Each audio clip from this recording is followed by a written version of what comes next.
प्रश्नावली 12.4 निम्नलिखित सम्मिश्र संख्याओं को ध्रुवीय रूप में परिवर्तित कीजिए। पहला प्रश्न है कर्णी 3 प्लस आई दिया हुआ है। मैं सबसे पहले इस प्रश्न को लिख लेता हूं। तो पहला प्रश्न है कर्णी 3 प्लस आई। सबसे पहले क्या करना है, इसे हमें मानना होगा। ठीक है, इसे हम मान लेते हैं जेड मान लेते हैं। ठीक है, तो जेड हमने इस प्रश्न को माना। अब आपको करना क्या है, ये जो नंबर दिया है इसे आपको एक्स मानना है ना। मतलब ये होता क्या है, एक्स होता है ना। इससे पहले वाले प्रश्न में हमने इसे एक्स ही रखा था, तो कर्णी 3 एक्स का मान है। और ये जो एक है जो वाई के आई के साथ जो गुणा है उसे हमें क्या करना है, वाई रखना है ना। तो यहाँ पे हम रख लेते हैं, जहाँ एक्स बराबर कर्णी 3 व वाई बराबर 1। ठीक है, कर्णी 3 व वाई का मान 1 प्राप्त हुआ। ठीक है, अब क्या करेंगे, ये जो जेड है इसको जेड बार के अंदर लेंगे। तो जब मैंने इसे जेड को जेड बार के अंदर लिया तो इसका मतलब ये है कि ये एक्स का वर्ग प्लस वाई का वर्ग। इस प्रकार से दोनों को वर्ग करने के बाद क्या होता है, जोड़ते हैं, और जोड़ने के बाद इसके ऊपर क्या लग जाता है, कर्णी लग जाता है। तो एक्स का मान कितना है, कर्णी 3 इसका वर्ग प्लस 1 का वर्ग, और फिर इसके ऊपर क्या लग जाएगा, कर्णी लग जाएगा। ये रहा कर्णी, और ये देखो ये कर्णी के अंदर में और वर्ग है, इसका मतलब है ये 3। 1 का वर्ग कितना होता है, 1 होता है। कुल मिला के कितना होगा, 3 और 1 4 हो जाएगा ना। तो कर्णी 4, और कर्णी 4 जो है ये 4 जो है ये 2 का वर्ग होता है। तो इसके जगह में डायरेक्ट मैं कितना रख सकता हूँ, 2 रख सकता हूँ, बिल्कुल। तो उत्तर कितना है, 2। और इसी 2 को हम क्या करेंगे, इसी 2 को हम आर के मान के हिसाब से रखेंगे। मतलब ये जो जेड है ना ये आर ही है। ठीक है, जेड जो है ये आर है, तो आर बराबर हम इसे 2 रख देंगे। ठीक है, जेड बार को हम आर से प्रदर्शित करते हैं।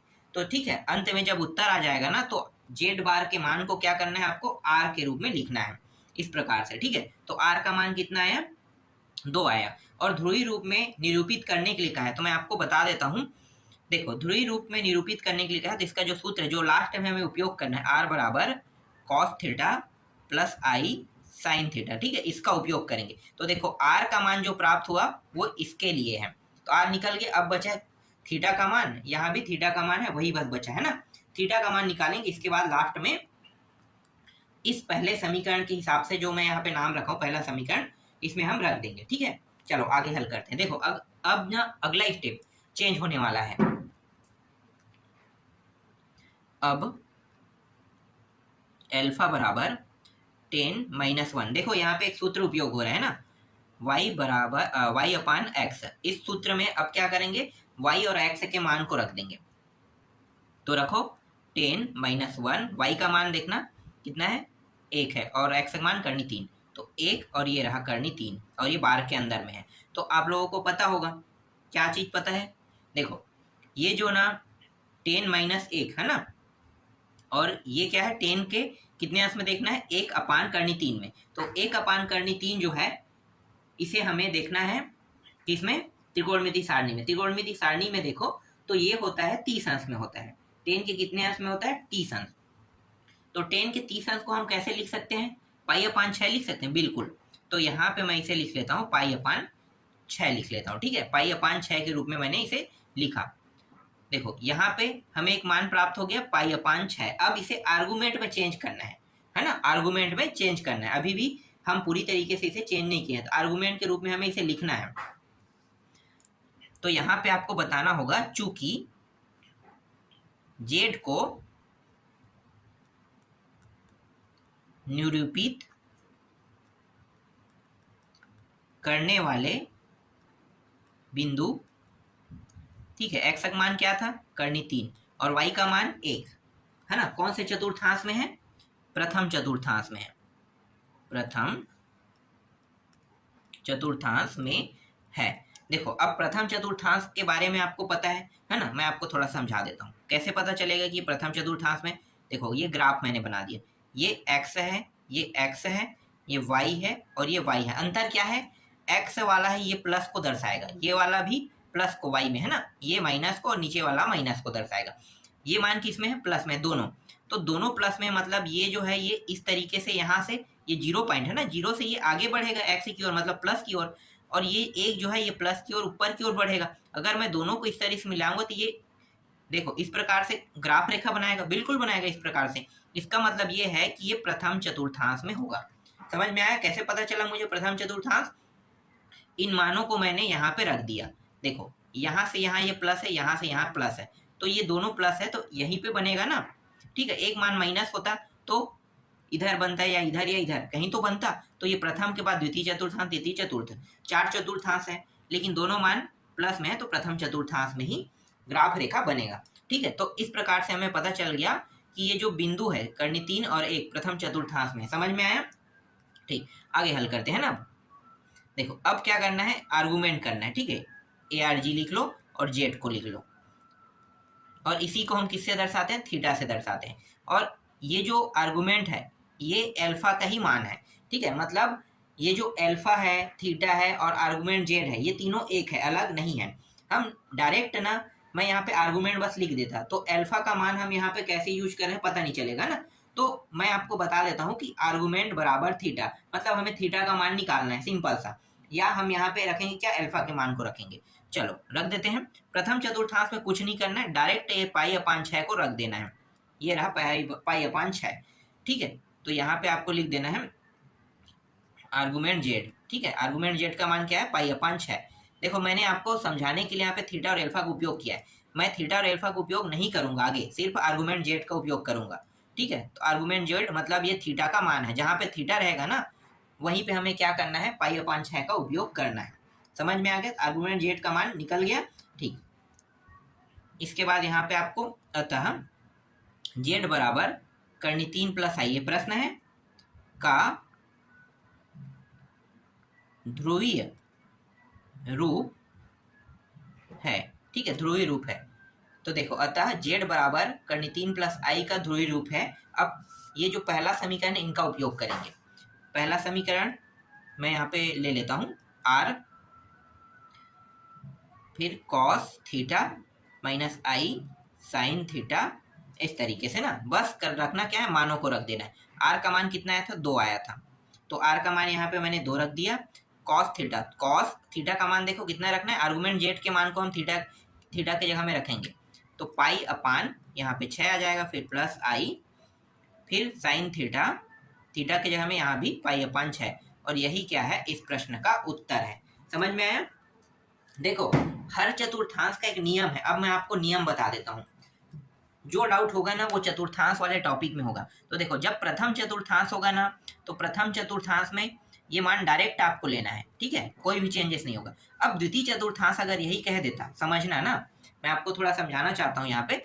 ये मान अगर द्वितीय चतुर्थांश में है, द्वितीय चतुर्थांश में कब होगा, जब ये मान माइनस में आएगा, है ना, तब ये क्या होगा, ये द्वितीय चतुर्थांश में आ जाएगा, एक मान प्लस और एक मान माइनस में, तब ये इस तरीके से ग्राफ बनेगा। ठीक, तो इस कंडीशन में क्या करना है आपको, द्वितीय चतुर्थांश वाले में इसे घटाना है माइनस के पाई के साथ। ठीक है, द्वितीय चतुर्थांश में करना क्या है, ये जो पाई अपान, देखो प्रथम चतुर्थांश में जस के तस उतार देना है, द्वितीय चतुर्थांश में पाई माइनस पाई अपान 6 करना है। ठीक है, यही मान को पाई अपान 6 करके हल करके आर्गुमेंट का मान निकालना है। तो देखो 6 कम 6 और फिर एक घटाओगे कितना होगा, 5 पाई अपान 6 आ जाएगा। ठीक है, तो आर्गुमेंट में द्वितीय चतुर्थांश में इस प्रकार से प्राप्त होगा। अब अगर यही मान द्वितीय चतुर्थांश में आ जाए तो इस तरीके से, तो द्वितीय चतुर्थांश में जब आता है ना, तो आपको करना क्या है, आपको यहाँ पे देखो यही जो प्रश्न है, यहाँ पे आगे में माइनस ले लेना है। हर का एक अलग नियम है, समझना ना, मैं जो आपको समझा रहा हूँ समझ में आ रहा है, हर का नियम है। द्वितीय चतुर्थांश में हमने क्या किया, पाई बस लगा दिया, पाई के साथ घटा दिया, लेकिन द्वितीय चतुर्थांश में ये पाई तो लगा हुआ है, द्वितीय चतुर्थांश के नियम को आगे बढ़ाया और डायरेक्ट क्या कर दिया, माइनस लगा दिया। द्वितीय चतुर्थांश के नियम, अगर यही मान चतुर्थांश में चला जाए, मतलब ये चतुर्थांश में कह रहा है, तब क्या करना है, प्रथम चतुर्थांश के नियम को लागू करना है। प्रथम चतुर्थांश क्या है, पाई अपान 6 है ना, तो पाई अपान 6 लेना है, लेकिन आगे में माइनस का उपयोग करना है। ठीक है, प्रथम चतुर्थांश में माइनस का उपयोग नहीं किया, लेकिन इसमें माइनस का उपयोग करना है। तो मैंने आपको चारों चतुर्थांश के नियम बता दिए, इन्हीं चारों चतुर्थांश के नियम से आगे के सभी प्रश्न बनेंगे। चलो दूसरा प्रश्न देख लेते हैं। जो आपको डाउट लग रहा है ना, जिन जिन टॉपिकों में आपको डाउट होगा, वो टॉपिकों को मैं आपको बता देता हूँ। देखो थोड़ा सा मैं इसे डिटेल से और समझा देता हूँ। बहुत सरल प्रश्न है, इसको सबसे पहले क्या मानना है, जेड मानना है। यहाँ से x का मान क्या निकालेंगे, -2। y के मान क्या निकालेंगे, i को छोड़ दो, 2 और करनी 3, 2 करनी 3 y का मान है। ठीक है, इसके बाद क्या करेंगे, इसको z बार के अंदर लेंगे। देखो कितना आसान प्रश्न है। x के मान को, ये x का वर्ग प्लस y का वर्ग ही है, तो x के वर्ग क्या है, -2, इसका वर्ग प्लस 2 करनी 3 इसका भी वर्ग, और ये रहा करनी, ये हो जाएगा 2 का 4 है ना, और ये माइनस माइनस प्लस हो, क्योंकि 2 घात है इसलिए प्लस हो जाएगा, फिर प्लस, फिर 2 और ये करनी 3 बाहर आ जाएगा। ये 1 मिनट, 2 का वर्ग 4 होगा, 4 और 2 बार करनी 3 3 हो जाएगा। ठीक, इस प्रकार से तो ये हो जाएगा 4 × 12, 12 और 4 कितना हो गया, 16, 16 हो गया, और 16 से 4 बाहर आ जाएगा, क्योंकि 16 जो है 4 का वर्ग है। तो r का मान कितना आया, 4 आया। ठीक है, r का मान निकल गया बिल्कुल। इसके बाद अगला स्टेप हमारा क्या है, अगला जो स्टेप है वो है अल्फा के मान को निकालना है ना। तो अल्फा, इसके बाद 10 - 1 y/x, इस सूत्र का उपयोग करना है। ये एक प्रकार का क्या है, सूत्र है। ठीक है, तो अब हम क्या कर रहे हैं, अब हम सूत्र का उपयोग कर रहे हैं। इस सूत्र में हमें रखना क्या है, y और x के मान को रखना है। तो ये रहा 10 - 1, y का मान देखो 2 करनी 3, और इसका मान है -2। इस प्रकार से 2 और 2 कट गया है ना, और माइनस कहाँ पे चला जाएगा, ऊपर चला जाएगा, मतलब ये 10 - 1 और ये -3, इस प्रकार से करनी है ना। और ये किसके अंदर है, बार के अंदर, ध्यान देना बार के अंदर है। तो बार के अंदर जो भी मान रहता है ना, वो क्या हो जाता है, माइनस में रहेगा तो ऑटोमेटिकली वो प्लस बन जाएगा। क्या बन जाएगा, प्लस। तो ये हो जाएगा प्लस। तो इस तरीके से हम लिख सकते हैं 10 - 1 और करनी 3, इस प्रकार से लिख सकते हैं। देखो अब बार जो है हट गया, ये अभी बार के रूप में है, बार हट के ये कोष्टक आ गया। ठीक है, डायरेक्ट क्या आ गया, कोष्टक आ गया, कोष्टक आ गया। और यहाँ पे जो माइनस में मान था वो डायरेक्ट प्लस हो गया। प्लस में रहेगा तो कोई दिक्कत नहीं, लेकिन माइनस में है तो वो प्लस में हो ही जाएगा। समझ में आ गया। अब करनी 3 कितने अंश में होता है, करनी 3 जो है वो 60 अंश में होता है ना, 10 के 60 अंश में। तो 10 के 60 अंश में मतलब पाई/, कितना होगा, 3 होगा। पाई/3 यहाँ पे प्राप्त हुआ, किसका मान, अल्फा का मान पाई/3 प्राप्त हुआ। अब क्या करना है, यहाँ पे मुझे बताना है, चूंकि z को निरूपित है ना, z को निरूपित करने वाला बिंदु, z को निरूपित करने वाला बिंदु क्या है, x और y के मान देखो -2 और इसका मान है 2 करनी 3। कौन से चतुर्थांश में, कैसे पता चलेगा, देखो अभी पता चल जाएगा। इस तरीके से ग्राफ बनाओ, ये y है, ये x है, ये x है, ये y है, ये माइनस में, ये माइनस में है ना। अब देखो x का मान माइनस में है ना, माइनस में है मतलब इस साइड आएगा, और y का मान देखो प्लस में है, इसका मतलब क्या है, ये इधर जाएगा, मतलब ये इस तरीके से बनाएगा। ये कौन से चतुर्थांश, द्वितीय चतुर्थांश, पता चल गया। तो ये जो चूंकि z को निरूपित करने वाला जो बिंदु है -2 और 2 करनी 3, कौन से चतुर्थांश में है, द्वितीय चतुर्थांश में। लिखो द्वितीय चतुर्थांश में है। समझ में आ गया, द्वितीय चतुर्थांश में है। कैसे पता चला मुझे, मैंने इसे एक डायरेक्ट ग्राफ में रख दिया, ग्राफ में रखने के बाद मुझे पता चल गया। अब मैं क्या करूंगा, आर्गुमेंट निकालूंगा। तो ARG, ठीक है, आर्गुमेंट Z मैंने बताया था थीटा से प्रदर्शित करते हैं, अल्फा से भी है ना। लेकिन आपको अब करना क्या है, मैंने आपको बताया था, देखो द्वितीय होगा तो आपको पाई के साथ क्या करना है, घटाना है ना। द्वितीय होगा तो पाई के साथ घटाना है। तो ये जो मान है इसको पाई के साथ घटा दो, ये इस प्रकार से आगे हल करो। तो ये 3 एकम 3, 3 में 1 घटाओगे तो 2, 2 पाई/3 आ जाएगा। तो 2 पाई/3 हमें प्राप्त हुआ। ठीक है, आर्गुमेंट Z का मान कितना प्राप्त हुआ, 2 पाई/3। ठीक, अब करने वाले क्या है भाई, यहाँ पे लिखो, अतः Z बराबर, प्रश्न को पूरा लिख लो, -2 + 2i करनी 3, यही है ना। प्रश्न लिख लिए, का ध्रुवीय रूप है। ठीक है, का ध्रुवीय रूप है। ठीक, Z बराबर, r का मान कितना था, 4 था ना, 4 हमने रख दिया। फिर cos थीटा का मान कितना है, देखो 2 पाई/3, फिर प्लस i, फिर साइन 2 पाई/3, और यही क्या है, दूसरे प्रश्न का उत्तर है। समझ में आया। देखो बहुत छोटा प्रश्न है, और बस इतने से लेके इतने में देखो मैंने पूरा प्रश्न हल कर दिया और पूरा विस्तार के साथ, और मैंने आपको चतुर्थांश के बारे में भी समझा दिया है ना। तो चतुर्थांश से संबंधित जो भी डाउट होगा वो आपको समझ में आ गया होगा। प्रथम चतुर्थांश में क्या होता है, द्वितीय चतुर्थांश में क्या होगा, तृतीय में आर्गुमेंट के पास कौन सा चेंज होगा, सिर्फ आर्गुमेंट में ही चेंज होगा ना, ध्यान देना, बाकी जगह चेंज नहीं होगा। तो चारों चतुर्थांश वहीं पे उपयोग होता है। इसके बाद जो तीसरा प्रश्न है उसको देख लेते हैं, थोड़ा बहुत और डाउट होगा वो भी हम क्लियर कर देते हैं। ठीक है, -i, इसे हमें जेड से प्रदर्शित करना है। x का मान -3 और y का मान -1। ठीक है, -3 और -1 आ गया। अब इसे जेड बार के अंदर ले लेते हैं। ये हो गया -3 इसका वर्ग प्लस -1 का वर्ग, ये हो जाएगा 3 और ये प्लस हो जाएगा, ये भी प्लस हो जाएगा। ठीक है, 1 4 आ गया और ये हो गया 2। r का मान कितना है, 2। ठीक है, r का मान देखो कितना प्राप्त हुआ, 2 प्राप्त हुआ। ठीक, ये चीज तो आपको समझ में आ गया है, तो डिटेल से समझाने की आवश्यकता तो नहीं है, फटाफट हल करते हैं। ठीक, अब यहाँ पे सूत्र का उपयोग करेंगे, तो सूत्र उपयोग कर लेते हैं। अब अल्फा बराबर 10 - 1 y/x, इस सूत्र का उपयोग करेंगे, ये अभी बार के अंदर है ना। फिर 10 - 1 y और x, y का मान देखो कितना है, -1 और इसका मान -3, और दोनों बार के अंदर में, बार के अंदर में है। देखो ये दोनों क्या हो जाएगा, अब ऊपर नीचे में कट गया, दोनों मान प्लस हो गया, और प्लस में कोई दिक्कत नहीं है। अगर माइनस में होता तो बार के बाहर क्या हो जाता है, बार के बाहर ये इस प्रकार से कोष्टक में ये प्लस के प्लस में ही प्राप्त होगा ना। अब बार हट गया, अब ये कोष्टक बन गया, समझो छोटा कोष्टक बन गया।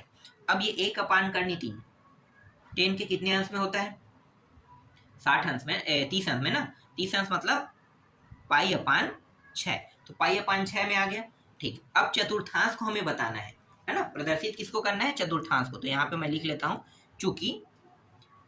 चूंकि जेड को निरूपित करने वाला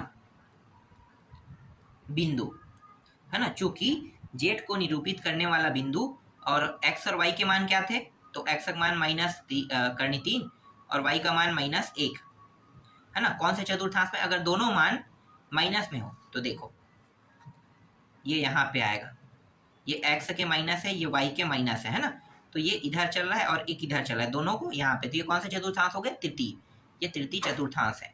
तो कौन से चतुर्थांश में, तृतीय चतुर्थांश में है। ठीक है, कौन से चतुर्थांश है, तृतीय चतुर्थांश है।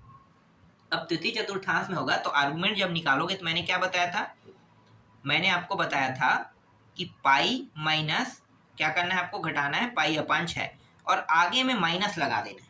ठीक है, ये नियम है तृतीय चतुर्थांश में, इनका नियम है ना तृतीय चतुर्थांश का, इस तरीके से आपको करना है। चलो अब इसको हल करते हैं, ये 6 और 1 5, 5 हो गया, 5π/6 और ये माइनस आगे में आ जाएगा, तो 5π/6 क्या है, आर्गुमेंट जेड का मान है ना। अब यहाँ पे लिखो अतः अब ध्रुवी निकालते हैं, जेड बराबर, प्रश्न को लिख लो, -3 - i का ध्रुवीय रूप है ना, का ध्रुवीय रूप है, जेड बराबर, डायरेक्ट रख देता हूं मैं, r का मान कितना आया था, 2 आया था, तो 2, फिर cos थीटा का मान कितना है, -5π/6 और प्लस i, और ये हो जाएगा, 1 मिनट, साइन को तो लिखना पड़ेगा ना, साइन 5π/6। ठीक है, ये है, चाहो तो यहीं पे आप इंड कर सकते हो, आगे थोड़ा सा और हल करना चाहो तो कर सकते हो ना। हल कर लेते हैं, देखो cos माइनस थीटा का मान होता है प्लस में है ना, तो ये cos थीटा हो जाएगा सीधा, और थीटा मतलब ये 5π/6 में आएगा, और ये जो है माइनस में, देखो अंदर में क्या है, माइनस में, और ये पूरा मान थीटा है, तो माइनस में है, तो माइनस में बाहर आ जाता है ना, माइनस में ये बाहर, माइनस जो है बाहर आ जाएगा, तो माइनस आगे में आ गया, i sin 5π/6। ठीक है, यही क्या है, इस प्रश्न का उत्तर है। ठीक, आप लोगों को पता है कॉस और सिर्फ सेक में इस तरीके से माइनस लगा है, तो ये मान ऑटोमेटिकली प्लस में प्राप्त होगा, हाँ जैसे यहाँ पे प्राप्त हो, लेकिन साइन है, कोसेक है, टेन है, कॉट है, अगर उसमें है और माइनस है इस प्रकार से आगे में, तो आगे में ये माइनस आ ही जाएगा। समझ में आ गया? ठीक, चलो ये प्रश्न भी बन गया। अब थोड़ा सा अलग तरीके का प्रश्न देखते हैं। चौथा प्रश्न बहुत छोटा छोटा प्रश्न है और सरल सरल प्रश्न है। 1 प्लस आई। देखो करना क्या है, सबसे पहले इसे जेड तो मानना पड़ेगा, आपको मान लेना, ठीक है। मानने के बाद क्या करेंगे, इसको हल कर लेते हैं, मतलब छोटा सा रूप बना लेते हैं इसको। तो देखो नीचे में है ये आई है ना, आई को हटाना है, कैसे हटाते हैं, 1 माइनस आई और 1 माइनस आई, ऊपर नीचे गुणा बस कर दो, हो जाएगा आसानी से हल। इनका इनका गुणा करेंगे 1 1, तो ये होगा 1 का वर्ग, है ना, फिर प्लस आई का वर्ग, फिर माइनस, फिर 2 आई होगा, यही प्राप्त होगा ऊपर से, और नीचे से 1 और ये रहा प्लस, नहीं प्लस माइनस माइनस, और ये आई का वर्ग, यही मान प्राप्त होगा ना। 1 और 1 का गुणा प्लस माइनस का गुणा और इसका गुणा, सीधा कर दो। ऐसा अगर दिखाई दे, सेम टू सेम मान हो और प्लस माइनस में अंतर हो, तो आपको इस प्रकार सिंपल कर देना है। देखो ऊपर से 1 हो गया, आई के वर्ग का मान कितना होगा, -1, है ना, ये -1 हो गया, फिर माइनस 2 आई, ये और ये कट गया, बचे क्या, सिर्फ -2 आई बचेगा। और यहाँ पे देखो ये है 1 और ये माइनस है, और आई का वर्ग माइनस माइनस क्या हो जाएगा, प्लस, तो +1 इस प्रकार से, फिर -2 आई अपान 2, 2 और 2 कट गया, बचा कितना, -आई, यहाँ पे बचा है -आई। देखो प्रश्न में क्या आ गया, -आई आ गया। तो जेड का जो मान हमें प्राप्त हुआ है ना, वो क्या है, -आई है। आगे में मैं क्या लगा देता हूँ, 0 लगा देता हूँ हल करने के लिए। क्यों, क्योंकि हमारे पास x का मान नहीं है, तो x तो मानना पड़ेगा। तो x बराबर ये हो गया 0, और y बराबर क्या हो जाएगा, y बराबर -1 हो जाएगा। अब फटाफट हल करते हैं। देखो करना क्या है, इसको z बार के अंदर लेना है, 0 का वर्ग प्लस -1 का वर्ग, तो 0 का तो कोई वैल्यू नहीं है ना, 1 का मतलब 1 आएगा, ये रहा, और 1 बाहर होके ये, तो r का मान क्या आ गया, 1 आ गया, सीधा r का मान निकाल दिए। ठीक है, r का मान कितना आया, 1 आया। अब करने क्या वाले हैं भाई, आपको पता है अल्फा का उपयोग करेंगे, सूत्र उपयोग करेंगे, है ना, तो इसलिए या अब लिखो 10 - 1 y अपान x। फटाफट हल करते हैं। देखो यहाँ पे रखेंगे क्या, ऊपर में 10 - 1, ऊपर में हम रखने वाले हैं y का मान, तो y का मान 1 था और x का मान 0, और ये बार के अंदर है। अब ये क्या हो जाएगा, पूरा पूरा इन्फिनिटिव हो जाएगा, आपको पता है ना, इन्फिनिटिव ये अनंत, ठीक है। और 10 के कितने अंश में अनंत होता है, इन्फिनिटिव, तो इन्फिनिटिव होता है 90 अंश में, तो इसका मान आ जाएगा π/2 आ जाएगा, है ना, 90 अंश π/2 ऐसे लिख सकते हैं। तो अल्फा का जो मान आया π/2 आया। अब यहाँ पे हमें चतुर्थांश बताना है ना, तो चतुर्थांश इस प्रश्न में हम नहीं बता सकते। क्यों नहीं बता सकते, क्योंकि इस प्रश्न में x का मान 0 प्राप्त हो रहा है। अगर कोई भी मान 0 प्राप्त हो ना, तो हम चतुर्थांश नहीं बता सकते कि ये कौन से चतुर्थांश में है। अगर 0 ना प्राप्त हो, और यहाँ पे देखो y का मान भी 0 प्राप्त हो जाए और x का मान कोई नंबर हो, तो भी हम नहीं बता सकते कि ये कौन से चतुर्थांश में है। तो इसके लिए आपको क्या बताना पड़ेगा, आपको ये बताना पड़ेगा कि ये कौन से अक्ष में है। देखो x जो है वो 0 है, मतलब x अक्ष पे तो हो नहीं सकता, तो कौन से अक्ष पे चला गया, ये y अक्ष में, है ना। तो यहाँ पे आपको लिखना होगा चूंकि z को निरूपित करने वाला बिंदु, चूंकि z को निरूपित करने वाला बिंदु क्या था, 0 और -1 है ना। कौन से अक्ष पे है, चतुर्थांश नहीं बता सकते, लेकिन हम ये जानते हैं कि ये y अक्ष में माइनस नंबर में आ रहा है -1, जबकि ये 0 है, तो ये 0 है, इसका मतलब ये कौन से अक्ष में होगा, y अक्ष में, तो y अक्ष में है। बस ये क्या करना है, आपको बताना है, ठीक है, y अक्ष में स्थित है। तो इस तरीके से y अक्ष में स्थित है कह देना। समझ में आ गया। अब यहाँ पे आर्गुमेंट निकाल लेते हैं, और ये अगर y अक्ष में स्थित है तो हम y अक्ष के जो चिन्ह है प्लस माइनस, उसका भी हम उपयोग करेंगे, है ना। तो देखो यहाँ पे क्या है, π/2 प्राप्त हुआ है, और यहाँ पे क्या लगा है, -1, तो माइनस यहाँ पे आगे में लग जाएगा, ठीक है। अगर ये मान प्लस में होता तो ये π/2 प्लस में हमें प्राप्त होगा, ये भी ध्यान देना, ठीक है। हर एक डिटेल में आपको बता रहा हूँ। जो भी डाउट है इस प्रश्न में वो सारे डाउट को मैं आपको क्लियर करते हुए जा रहा हूँ ना। चलो अब करना क्या है, अब हमें यहाँ पे लिखना है अतः जेड बराबर, प्रश्न को ले लेना है 1 माइनस आई और 1 प्लस आई, ठीक है। इसका ध्रुवीय रूप निकालना है ना, तो का ध्रुवीय रूप है, तो जेड बराबर आर का मान कितना आया था, 1 आया था, 1, फिर कॉस थीटा का मान कितना है, देखो माइनस पाई अपान 2, फिर प्लस आई, फिर साइन माइनस पाई अपान 2, यही है बिल्कुल। इसको थोड़ा सा और हल करो तो ये हो जाएगा, 1 का गुणा इसके साथ करेंगे तो वही उतना ही प्राप्त होगा ना।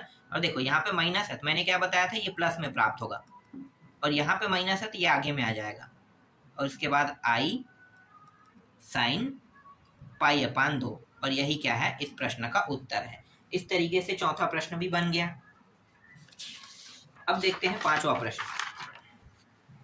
पांचवा प्रश्न मैं नहीं बताऊंगा, आप लोग खुद बनाना, आपको पता चल गया कैसे बनाना है ना। 1 प्लस आई दिया हुआ है, करना क्या है, इस तरीके से 1 माइनस आई लेना है, 1 माइनस आई लेना है, गुणा कर देना। आगे जब गुणा करते जाओगे तो कुछ ना कुछ में आप लोग पहुंचोगे, है ना। तो उस तरीके से आपको कुछ मान प्राप्त होगा, और मान प्राप्त होने के बाद जेड बार के अंदर रखना, उसके बाद हल करना, आर का मान निकल जाएगा, बाकी सेम टू सेम हल होगा, ठीक है। तो ये प्रश्न मैं छोड़ रहा हूँ क्योंकि सेम टू सेम प्रश्न अब आ रहा है, तो जितने भी सेम टू सेम रहेगा उनको मैं छोड़ते जाऊंगा ना। देखो 1 प्लस 2 आई और 1 माइनस 3 आई है, ये प्रश्न भी सेम टू सेम है, ठीक है। करना क्या है, आपको नीचे वाला देखना, आई को नीचे से हटाना होता है, 1 प्लस 3 आई और 1 प्लस 3 आई, बस इससे गुणा कर देना, उसके बाद जो भी होगा परिणाम आपको प्राप्त हो ही जाएगा, है ना।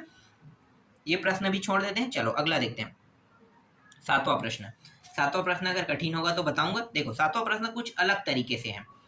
सातवां प्रश्न जो है साइन 120 अंश दिया हुआ है और माइनस आई फिर कॉस 120 अंश दिया हुआ है, ठीक है, इस प्रकार से दिया हुआ है। चलो अब हल करते हैं इसको। तो देखो कोई बड़ा दिक्कत नहीं है इसमें, मतलब कोई दिक्कत वाले काम ही नहीं है, बहुत सरल प्रश्न है। करना क्या है, ज्यादा कुछ नहीं करना है। ये जो है ना साइन 120 अंश को हमें 2 हिस्सों में लिखना है, ठीक है। 2 हिस्सों में कैसे लिख सकते हैं, 2 हिस्सों में देखो, एक हिस्सा जो है 90 प्लस कितना लिख सकता हूँ, 30, ऐसा लिख सकता हूँ। 90 को मैं इस 90 को मैं कैसे लिख सकता हूँ, पाई के रूप में, पाई अपान 2 के रूप में इस तरह से लिख सकता हूँ। 90 होता है और ये जो 30 अंश है इसका मतलब क्या है, पाई अपान 6, यही होता है बिल्कुल। तो इस फॉर्म में हम इसको लिख लेंगे। देखो 90 प्लस 30 में मैंने तोड़ा, और इसका जो रूप है 90 और ये पाई अपान 6, ये 90 और 30 यही है बिल्कुल। तो इसको मैं लिख लेता हूँ इस प्रकार से, तो पाई अपान 2 प्लस पाई अपान ये रहा 6, फिर माइनस आई, फिर कॉस ये भी वही होगा, पाई अपान 2 माइनस नहीं प्लस पाई अपान 6, ठीक है। तो इस तरीके से हमने 2 हिस्सों में से लिख लिया, समझ में आया, ठीक। अब करेंगे क्या, देखो ये जो पाई अपान 2 है, ठीक है, आगे में क्या लगा है, पाई अपान 2, तो पाई अपान 2 लगा है, और ये क्या है, साइन है। तो साइन मतलब 90 अंश में है, और 90 प्लस थीटा, 90 प्लस किस में है, थीटा है।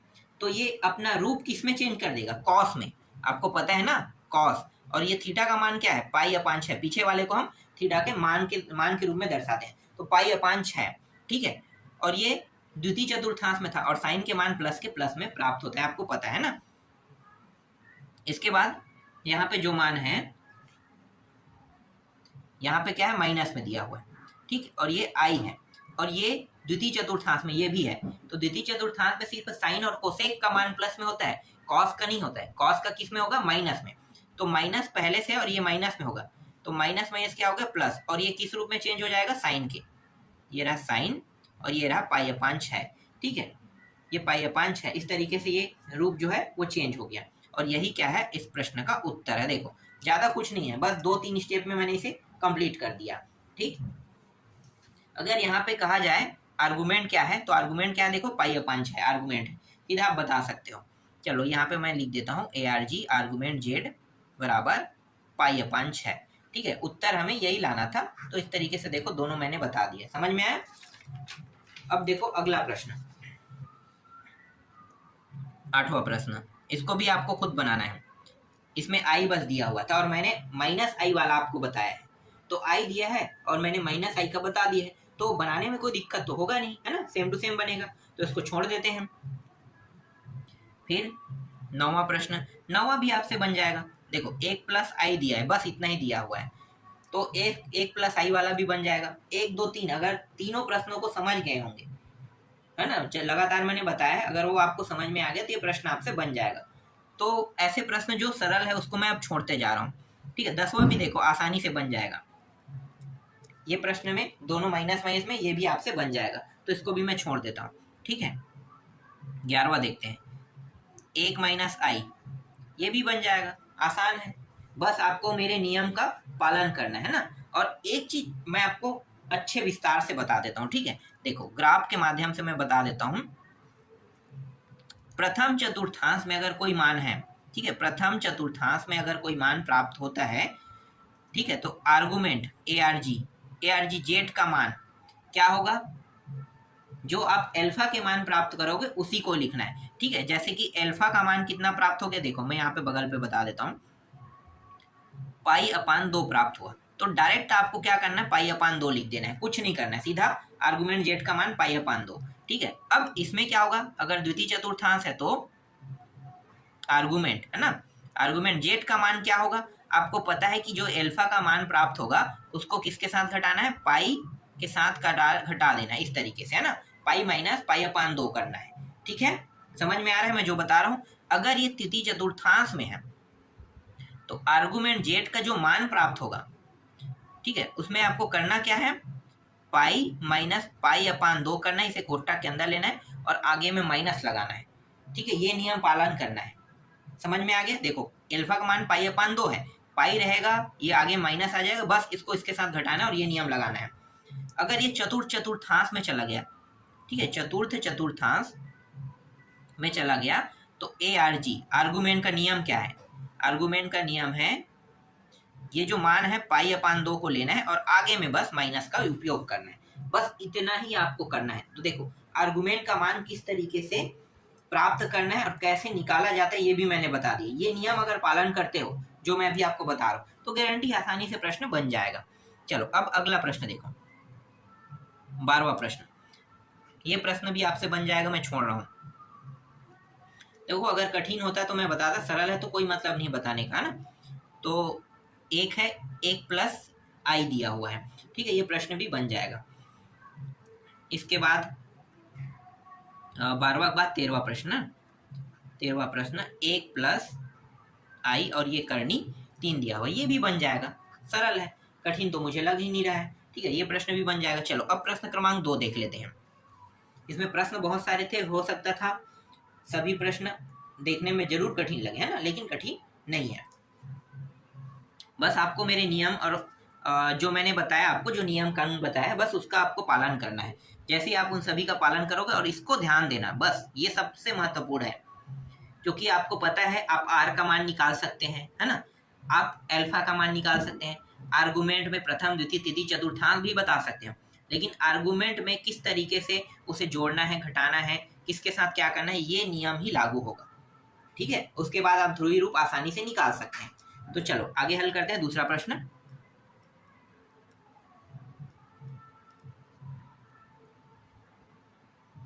दर्शाइए कि साइन पाई/5 प्लस आई 1 माइनस कॉस पाई/5 का आयाम पाई/10 होता है,